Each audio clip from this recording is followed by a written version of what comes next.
നമസ്കാരം സുഹൃത്തുക്കളെ, സ്പോർട്സ് പിച്ചിലേക്ക് ഏവർക്കും സ്വാഗതം.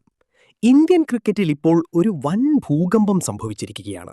സഞ്ജു സാംസൺ എന്ന പേരിനു ചുറ്റുമുള്ള അവഗണനയുടെ മതിലുകൾ തകർന്നു വീഴുകയാണ്. മുഖ്യ പരിശീലകൻ ഗൗതം ഗംഭീറിന്റെ കർക്കശമായ നിലപാടിനു മുന്നിൽ സെലക്ഷൻ കമ്മിറ്റിയും ചീഫ് സെലക്ടർ അജിത് അഗാർക്കറും ഒടുവിൽ കീഴടങ്ങിയിരിക്കുന്നു. അടുത്ത ഏകദിന പരമ്പര മുതൽ സഞ്ജു സാംസൺ ഇന്ത്യൻ ടീമിന്റെ ഭാഗമാകുമെന്ന ആവേശകരമായ വാർത്തകളാണ് ഇപ്പോൾ പുറത്തുവരുന്നത്. ഗൗതം ഗംഭീർ ഇന്ത്യൻ ടീമിന്റെ പരിശീലകനായി ചുമതലയേറ്റപ്പോൾ തന്നെ വ്യക്തമാക്കിയൊരു കാര്യമുണ്ട്: പ്രകടനമാണ് ഏക മാനദണ്ഡം.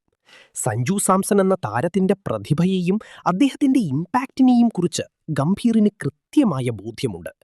സഞ്ജുവിനെ ടീമിൽ ഉൾപ്പെടുത്തുന്ന കാര്യത്തിൽ സെലക്ഷൻ കമ്മിറ്റിക്കുള്ളിൽ പലപ്പോഴും ഭിന്നാഭിപ്രായങ്ങൾ ഉയരാറുണ്ട്. എന്നാൽ ഇത്തവണ ഗംഭീർ തന്റെ നിലപാടിൽ ഉറച്ചുനിന്നു.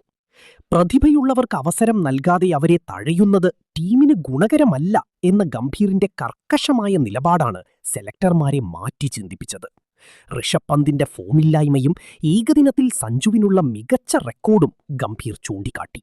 ഒടുവിൽ അഗാർക്കറും സംഘവും സഞ്ജുവിന്റെ തിരിച്ചുവരവിനായി പച്ചക്കൊടി വീശുകയായിരുന്നു. സെലക്ഷൻ കമ്മിറ്റി ചെയർമാൻ അജിത് അഗാർക്കറും മറ്റ് സെലക്ടർമാരും സഞ്ജുവിന്റെ കാര്യത്തിൽ ഒരു വിമുഖത കാണിച്ചിരുന്നുവെന്നത് പരസ്യമായ രഹസ്യമാണ്.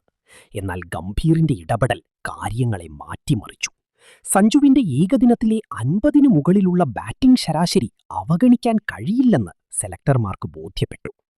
അടുത്ത ഏകദിന പരമ്പര മുതൽ സഞ്ജു ടീമിലുണ്ടാകുമെന്ന് ഉറപ്പായതോടെ സഞ്ജുവിന്റെ ആരാധകർ ആവേശത്തിലാണ്. വിക്കറ്റ് കീപ്പർ ബാറ്റർ എന്ന നിലയിൽ സഞ്ജുവിന് കൂടുതൽ അവസരങ്ങൾ ലഭിക്കുമെന്നാണ് സൂചന.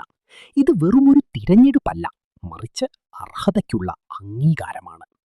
സഞ്ജു സാംസൺ എന്ന താരം തന്റെ കരിയറിലെ ഏറ്റവും മികച്ച ഫോമിലൂടെയാണ് കടന്നുപോകുന്നത്. T20 ലോകകപ്പിലെ മികച്ച പ്രകടനത്തിന് ശേഷം സഞ്ജുവിന്റെ ആത്മവിശ്വാസം വാനോളമാണ്.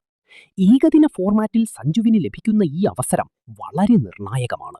മധ്യനിരയിൽ ഗെയിം ഫിനിഷ് ചെയ്യാനും സമ്മർദ്ദഘട്ടങ്ങളിൽ ഇന്നിംഗ്സ് കെട്ടിപ്പടുക്കാനുമുള്ള സഞ്ജുവിന്റെ കഴിവ് ടീം ഇന്ത്യക്ക് വലിയ കരുത്താകും. സൗത്ത് ആഫ്രിക്കൻ മണ്ണിൽ സഞ്ജു നേടിയ ആ മനോഹരമായ സെഞ്ചുറി നമുക്ക് മറക്കാനാവില്ല. അത്തരത്തിലുള്ള പ്രകടനങ്ങൾ ആവർത്തിക്കാൻ സഞ്ജുവിന് സാധിച്ചാൽ ടീമിലെ തന്റെ സ്ഥാനം സുരക്ഷിതമാക്കാൻ അദ്ദേഹത്തിന് കഴിയും.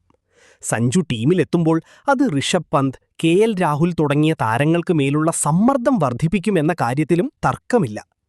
സഞ്ജു സാംസൺ എന്ന പേര് മലയാളി ക്രിക്കറ്റ് പ്രേമികളെ സംബന്ധിച്ചിടത്തോളം ഒരു വികാരമാണ്. ഓരോ തവണ സഞ്ജു തഴയപ്പെടുമ്പോഴും ഉയരുന്ന പ്രതിഷേധങ്ങൾ ഇത്തവണ ലക്ഷ്യം കണ്ടിരിക്കുന്നു. ഗംഭീർ എന്ന പരിശീലകന്റെ പിന്തുണ സഞ്ജുവിന് ലഭിക്കുന്നു എന്നത് വലിയൊരു മാറ്റമാണ്. സഞ്ജുവിനെ ശരിയായ രീതിയിൽ ഉപയോഗിക്കാൻ ഗംഭീറിന് സാധിക്കുമെന്ന് ആരാധകർ വിശ്വസിക്കുന്നു. സഞ്ജു സാംസൺ ഏകദിന ടീമിലേക്ക് തിരിച്ചെത്തുന്നത് ഇന്ത്യൻ ക്രിക്കറ്റിലെ പുതിയൊരു യുഗത്തിന്റെ തുടക്കമാകാം. ഗൗതം ഗംഭീറിന്റെ വാശിയും സഞ്ജുവിന്റെ കഠിനാധ്വാനവും ഒത്തുചേരുമ്പോൾ മൈതാനത്ത് വിസ്മയങ്ങൾ സംഭവിക്കുമെന്ന് നമുക്ക് പ്രതീക്ഷിക്കാം. സഞ്ജുവിന്റെ ബാറ്റ് ഇനി സംസാരിക്കട്ടെ. നിങ്ങളുടെ അഭിപ്രായത്തിൽ സഞ്ജു സാംസൺ ഏകദിന ടീമിൽ സ്ഥിരമായ ഒരിടം അർഹിക്കുന്നുണ്ടോ? ഗൗതം ഗംഭീറിന്റെ ഈ ഇടപെടലിനെ നിങ്ങൾ എങ്ങനെ കാണുന്നു? നിങ്ങളുടെ അഭിപ്രായങ്ങൾ താഴെ കമന്റ് ചെയ്യൂ.